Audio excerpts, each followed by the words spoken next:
জয় গৌর, জয় নিতাই।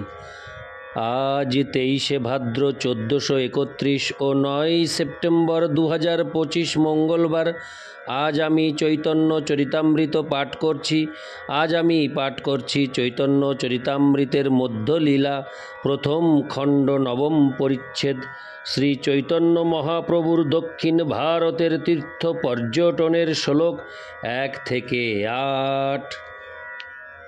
শুরুতে কিছু ভূমিকা রয়েছে, আমি সেগুলো আগে পাঠ করব, তারপরে শ্লোকে যাব। নবম পরিচ্ছেদ। শ্রী চৈতন্য মহাপ্রভুর দক্ষিণ ভারতের তীর্থ পর্যটন। নবম পরিচ্ছেদের কথা সারে শ্রীল ভক্তিবিনোদ ঠাকুর বর্ণনা করেছেন।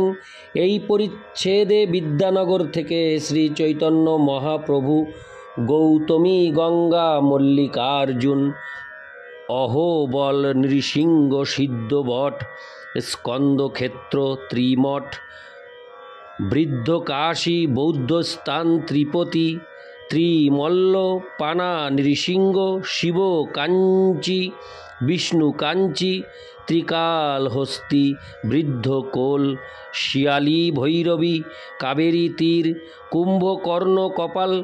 তারপরে শ্রীরঙ্গক্ষেত্র পর্যন্ত গিয়ে শ্রী বেঙ্কট ভট্টকে সপরিবারে কৃষ্ণ ভক্ত করেন।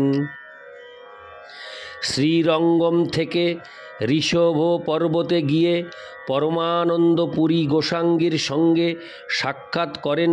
শ্রী পুরী গোস্বামী পুরুষোত্তমে যাত্রা করেন এবং মহাপ্রভু সেতু বন্ধের উদ্দেশ্যে যাত্রা করেন।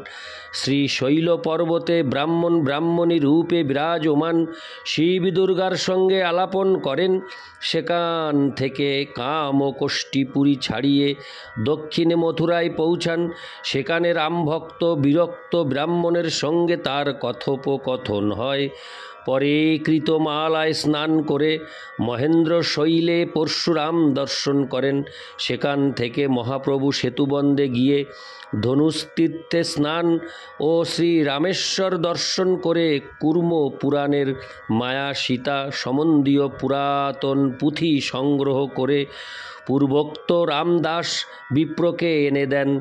তারপর পাণ্ডু দেশে তাম্রপর্ণী, পরে নয়ত্রিপদী, চিয়ড়তলা, তিলকাঞ্চি, গজেন্দ্র মোক্ষণ, পানাগড়ি, চামতাপুর, শ্রী বৈকুণ্ঠ, মলয় পর্বত, ধনুস্তীর্থ, কন্যাকুমারী হয়ে মল্লার দেশে ভট্টথারীদের সঙ্গে সাক্ষাৎ হয়।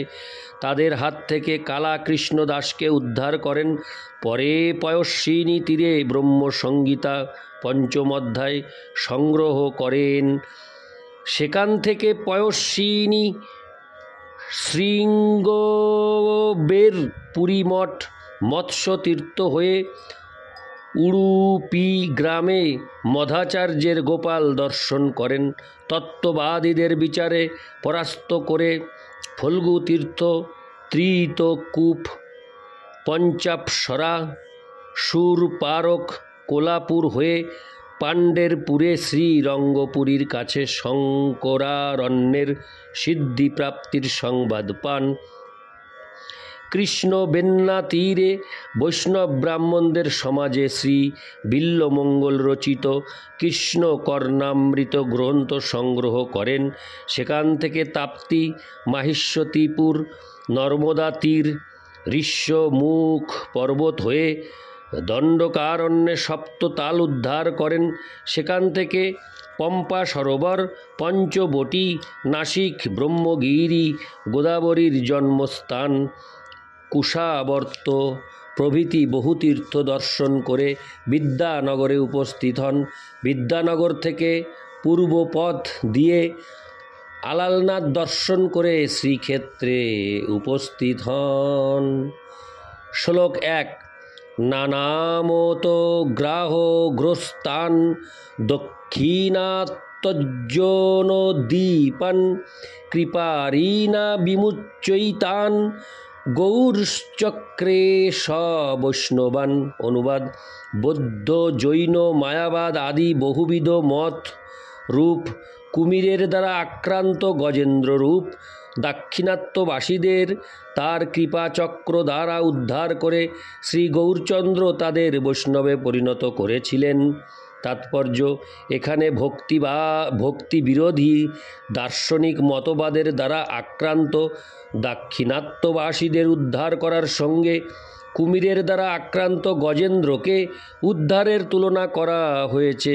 শ্রী চৈতন্য মহাপ্রভু যখন দক্ষিণ ভারতে যান তখন সেখানকার সমস্ত অধিবাসীরা বৌদ্ধবাদ, জৈনবাদ, মায়াবাদ আদি বিভিন্ন ভক্তিবিরোধী মতবাদের দ্বারা আচ্ছন্ন ছিলেন। কৃষ্ণদাস কবিরাজ গোস্বামী বর্ণনা করেছেন যে যদিও এই সমস্ত মানুষেরা হস্তির মতো বলশালী ছিলেন, তবুও তারা কুমিররূপী এই সমস্ত কুমতবাদের কবলিত হয়ে মরণ উন্মুখ হয়েছিলেন এবং তার কৃপারূপ চক্রে সেই কুমিরকে সংহার করে তিনি গজেন্দ্রকে উদ্ধার করেছিলেন। ইতি শ্লোক 1 শ্লোক 2। জয় জয় শ্রী চৈতন্য জয় নিত্যানন্দ, জয়াদ্বৈত চন্দ্র জয় গৌর ভক্তবৃন্দ। শ্লোকার্থ: শ্রী চৈতন্য মহাপ্রভুর জয়, শ্রীমন্নিত্যানন্দ প্রভুর জয়, শ্রী অদ্বৈত আচার্য প্রভুর জয় এবং শ্রী চৈতন্য মহাপ্রভুর সমস্ত ভক্তবৃন্দের জয়। ইতি শ্লোক 2 শ্লোক 3। দক্ষিণ গমন প্রভুর অতি বিলক্ষণ, সহস্র সহস্র তীর্থ কইল দর্শন। শ্লোকার্থ: শ্রী চৈতন্য মহাপ্রভুর দক্ষিণ ভারত গমন বিশেষ বৈশিষ্ট্যপূর্ণ, কেননা তিনি সেখানে সহস্র সহস্র তীর্থ দর্শন করেছিলেন। ইতি শ্লোক 3 শ্লোক 4। সেই সব তীর্থ স্পর্শী মহাতীর্থ কইল, সেই ছলে সেই দেশের লোক নিস্তারিল।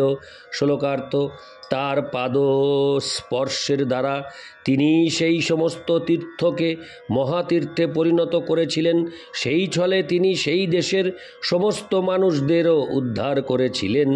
তাৎপর্য: শাস্ত্রে বলা হয়েছে, তীর্থী কুর্বন্তি তীর্থানি, মহাত্মারা তীর্থে ভ্রমণ করেন অথবা বসবাস করেন। যদিও সেই সমস্ত পবিত্র স্থান ইতিমধ্যেই তীর্থ ছিল, কিন্তু শ্রী চৈতন্য মহাপ্রভুর ভ্রমণের ফলে সেই স্থানগুলি মহাতীর্থে পরিণত হলো। বহু মানুষ তীর্থস্থানে গিয়ে তাদের পাপকর্মের ফল থেকে মুক্ত হয়, কিন্তু সেই সমস্ত পাপের ফলগুলি সেখানে সঞ্চিত হতে থাকে। শ্রী চৈতন্য মহাপ্রভু এবং তার ঐকান্তিক ভক্তদের গমনের ফলে সেই সমস্ত পাপ সম্পূর্ণরূপে বিনষ্ট হয়। নানা রকমের রোগী রোগমুক্ত হওয়ার জন্য হাসপাতালে আসে, তাই হাসপাতাল সবসময় দূষিত, কিন্তু সুদক্ষ চিকিৎসক তার উপস্থিতি এবং সুদক্ষ পরিচালনার দ্বারা হাসপাতালকে রোগ জীবাণু থেকে মুক্ত রাখে। তেমনি তীর্থস্থান সবসময় পাপীদের ফেলে যাওয়া পাপের প্রভাবে দূষিত হয়, কিন্তু শ্রী চৈতন্য মহাপ্রভু এবং তার অনুগত ভক্তেরা যখন সেই সমস্ত স্থানে যান তখন সেই সমস্ত হরে কৃষ্ণ তখন সেই স্থান সমস্ত পাপের কলুষ থেকে মুক্ত হয়। ইতি শ্লোক 4 শ্লোক 5। সেই সব তীর্থের ক্রম কহিতে না পারি, দক্ষিণে বামে তীর্থ গমন হয় ফেরা ফেরি।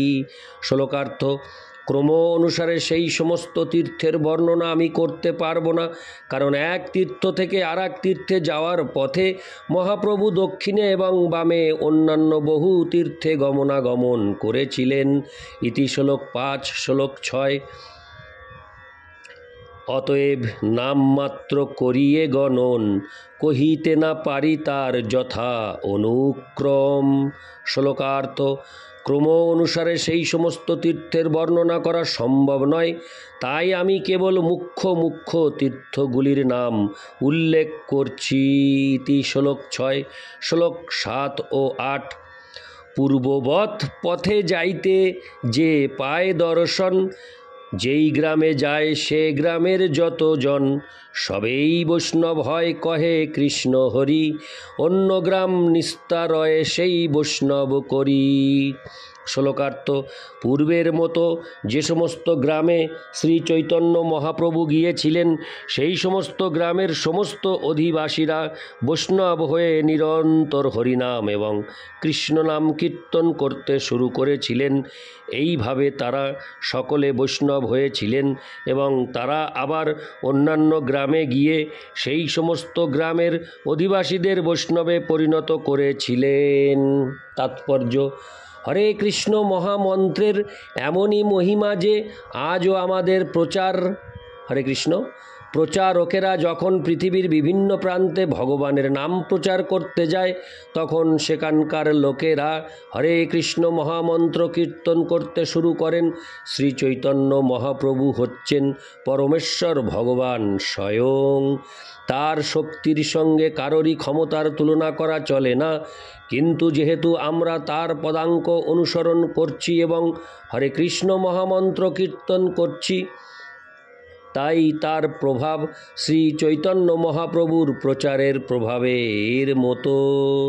আমাদের প্রচারকেরা অধিকাংশ ইউরোপীয় এবং আমেরিকান, কিন্তু তবুও শ্রী চৈতন্য মহাপ্রভুর কৃপায় তারা যেখানেই গেছে সেখানেই অভাবনীয় সাফল্য অর্জন করেছে।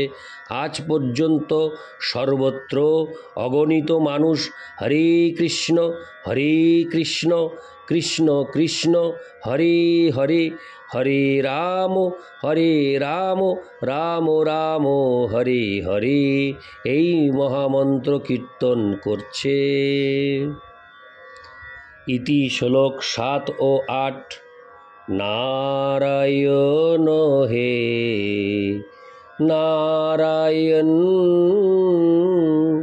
ভবভয় হরিনাম নারায়ণ।